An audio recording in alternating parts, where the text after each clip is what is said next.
Welcome to the Russian Rulers History Podcast, Episode 97, The Berlin Wall and the Cuban Missile Crisis. Last time, we recounted Khrushchev's trip to America, the downing of the U-2 spy plane with the controversy that surrounded it, and Nikita's embarrassing behavior at the United Nations. There is one thing I've failed to mention in previous podcasts on Khrushchev, and that's one that I'm going to rectify right now. And it's his fanatic persecution of religion, a pogrom far more vigorous than even under Stalin. There was a revival of religion that was necessary during World War II to rally the people, but with the war over, it wasn't needed by the communists and was viewed as a threat to their authority, especially by Nikita Khrushchev. As Jeffrey Hosking put it in his book, Russia and the Russians, A History, quote, between 1958 and 1964, the Russian Orthodox Church lost some 40% of its parishes and about 3/4 of its monasteries. Closures were especially frequent in Western territories and in regions occupied by the Germans during the war. Other denominations heavily hit by the campaign included the Armenian Apostolic Church, the Adventists, and the Baptists, while the Jews lost about 1/3 of their synagogues, and the Muslims more than 1/5 of their mosques. Unregistered groups like the Pentecostals, Jehovah's Witnesses, and the various true Orthodox congregations were banned outright. Now, when Khrushchev returned to Moscow in late October 1960, he was confronted with an internal crisis, an agricultural one. Even though he was warned repeatedly that his Virgin Lands program was a colossal mistake, he believed he was right, and his beliefs were bolstered by the first two harvests in 1958 and 59, which were excellent. The 1960 harvest over all of Russia, and in particular the Virgin Lands, was the worst since Stalin's times, and this was due to some terrific drought conditions. Now, one of the reasons for the failures was Khrushchev's insistence on following the crackpot theories of one Trofim Lysenko. And listener Dave, this one's for you. We do mention the man. Well, as Taubman described the pseudoscientist, quote, born into a peasant family, the barefoot scientist, as he was called in a 1927 Pravda article that helped launch his career, professed to have solved problems that plagued Soviet agriculture. How to enrich the soil without fertilizers or minerals, how to protect wheat by vernalizing it, i.e., by soaking and chilling the seed before planting it, and how to crossbreed wheat rather than plant the pure varieties recommended by specialists, by having peasants march through the fields using scissors and tweezers to open up self-pollinating spikelets to wind-driven cross-pollination. Lysenko also claimed to have disproved the genetic theory of inheritance and, contra Darwin, to have altered the basic nature of plants and animals by changing environmental conditions. Now, when even his own family members tried to convince Nikita that Lysenko was a quack, his son Sergei remembers, quote, the conversation really angered father. He never shouted at his family, never cursed, or raised his voice. But this time he flared up and in a raised voice repeated his old arguments that unscrupulous people were using us for their own purposes, and that we, ignorant in this manner, were echoing their words. Finally, he lost his temper altogether and declared that he wouldn't tolerate carriers of an alien ideology in his own home, and that if we persisted, we'd better not darken his door again. Now, the real problems which plagued the Soviet Union was the lack of incentive for any increased production and a real lack of equipment and supplies to harvest the fields. By March 31st, 1961, Khrushchev proposed a 15-point program to revitalize the agricultural system, but instead of trying to fix the fundamental problems, he relied on miracles based on quack science supplied by Lysenko and his minions. The other problem vexing Khrushchev was the German issue. As his son puts it, he had nightmares about it. The German problem gave him no peace. Instead, it kept slipping out of his hands. More and more of the best workers in East Germany crossed the border to the west, which severely hurt the GDR's economy. Khrushchev needed to find a way to get the United States back to the negotiating table, but America was in the midst of a presidential campaign between Vice President Nixon and John F. Kennedy. When Khrushchev learned of Kennedy's victory, he proposed pre-inauguration meetings, which Kennedy had to reject. After he was sworn into office, he repeatedly delayed formal meetings, although he admitted that they were inevitable. U.S. Ambassador to the Soviet Union Thompson warned Kennedy and his advisors in March of 1961 that if deals were not made resolving the Berlin issue, he could foresee a wall being erected. My old Russian history professor, Dr. Paul Avrich, had told us in class that in the Pentagon War Games room where he once worked, the scenario where the GDR, backed by the Soviet Union, would build a wall in Berlin was rejected as ludicrous. There would be one more scenario in relation to the USSR he said would also be rejected. But I'm getting ahead of myself. By mid-April, Khrushchev met with American news writer Walter Lippmann at his Pitsunda dacha. Nikita told him that the Soviet Union had to sign a peace treaty with the GDR and acknowledged that it would cause problems. "I don't want tension. I know it will create tension. I want to avoid it. But in the end, I've got to do it," said Khrushchev. After Lippmann warned him that it could cause the Western powers to declare war, the Soviet premier said, "There are no such stupid statesmen in the West who would unleash a war in which hundreds of millions would perish just because we sign a peace treaty with the GDR. There are no such idiots, or they have not yet been born." When Lippmann then suggested that a 5-year moratorium on the Berlin issue be tried, Khrushchev responded by saying, as his guest remembered it, "The matter could not go beyond the fall or winter of this year. He reminded me that the original plan had been to act within 6 months. 30 months have now passed." Now, not everything was going bad for Nikita, as on April 12, 1961, Yuri Gagarin became the first man to make it into outer space. This gave Khrushchev an immense sense of pride. To top it off, at the same time of this Soviet success, the Americans made a massive mistake known as the failed Bay of Pigs invasion disaster when the U.S. backed an invasion of Cuba by expatriates, but inexplicably refused air support, which caused the destruction of the force and gave a black eye to both the United States and the Kennedy administration.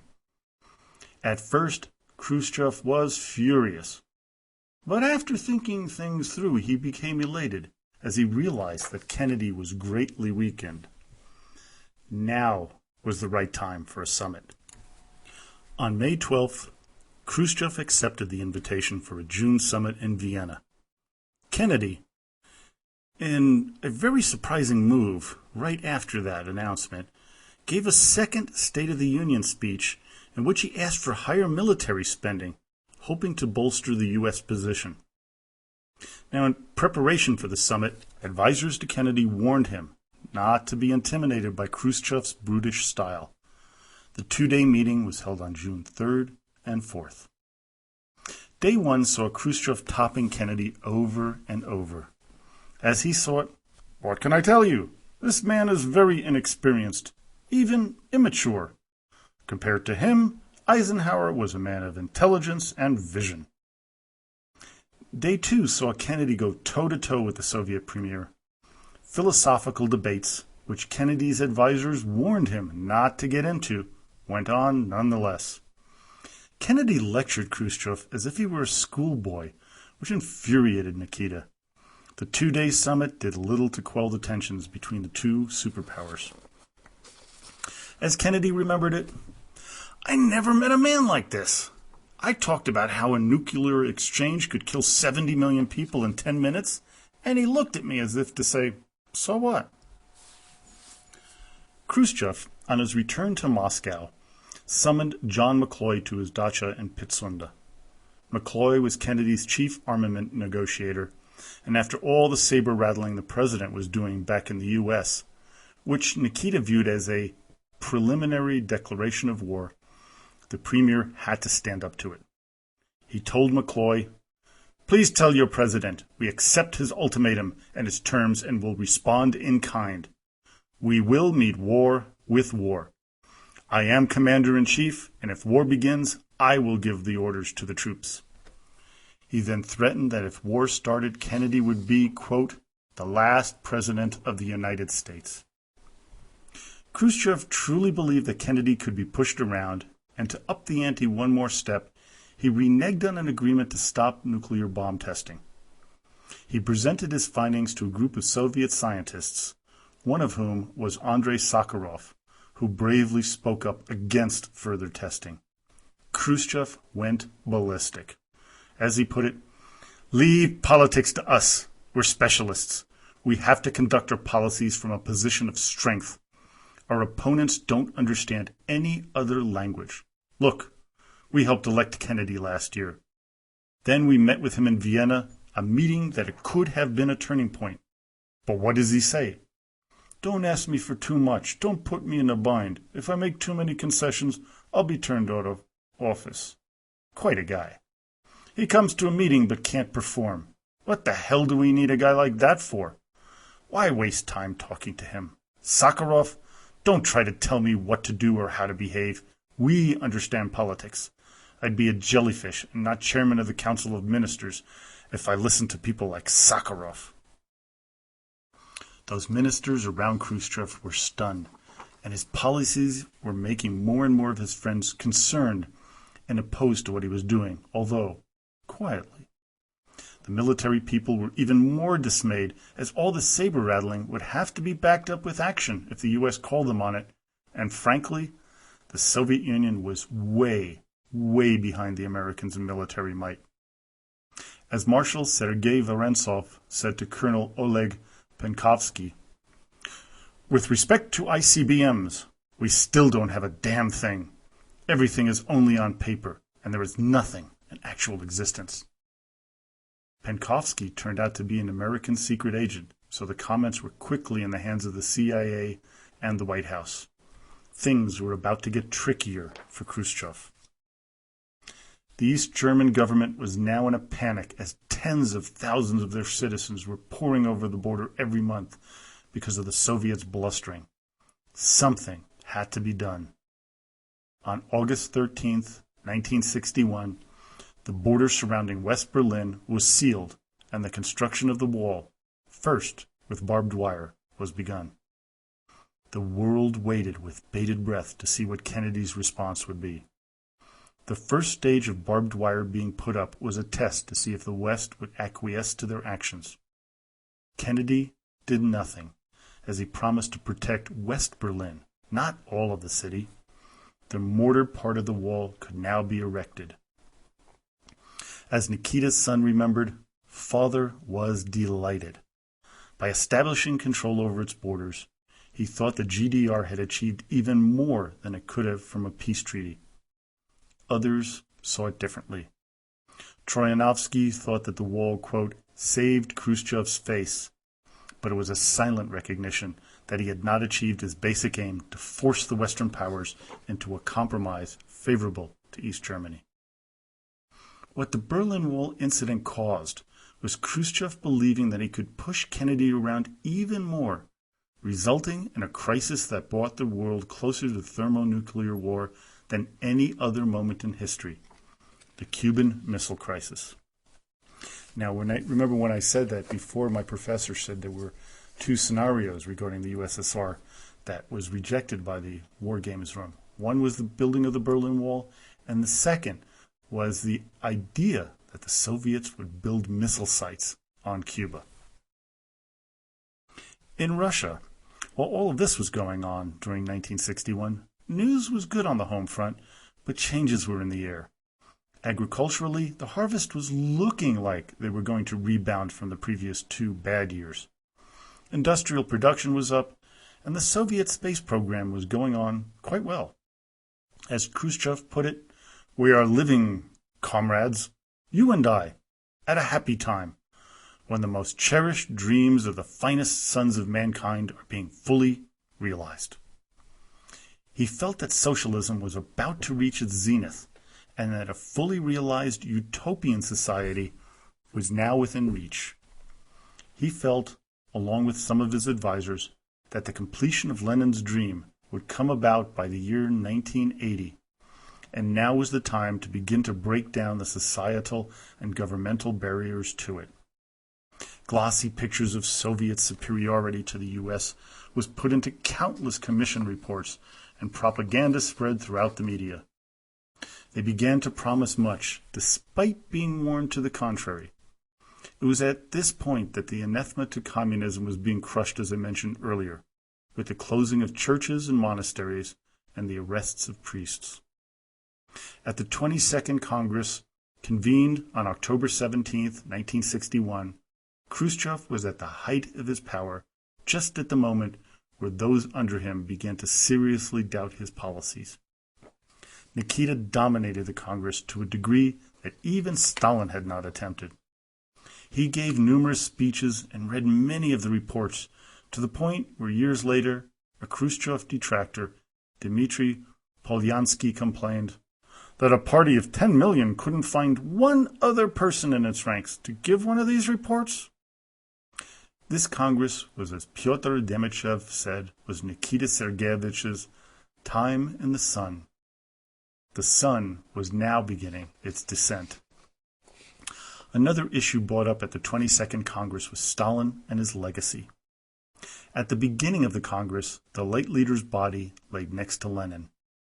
Then, a motion was made on the next to last day of the Congress to recognize as, quote, unsuitable the continued retention in the mausoleum of the sarcophagus with J.V. Stalin's coffin.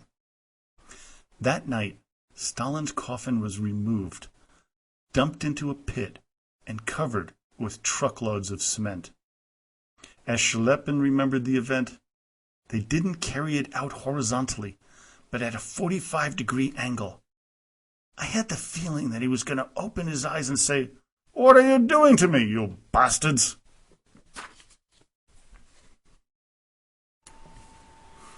Kaganovich, Molotov, Malenkov, and the others from the anti-party group, who had already been sent to God-forsaken outposts in the past, were now removed and stripped of any and all privileges they had, and were completely removed from the Communist Party.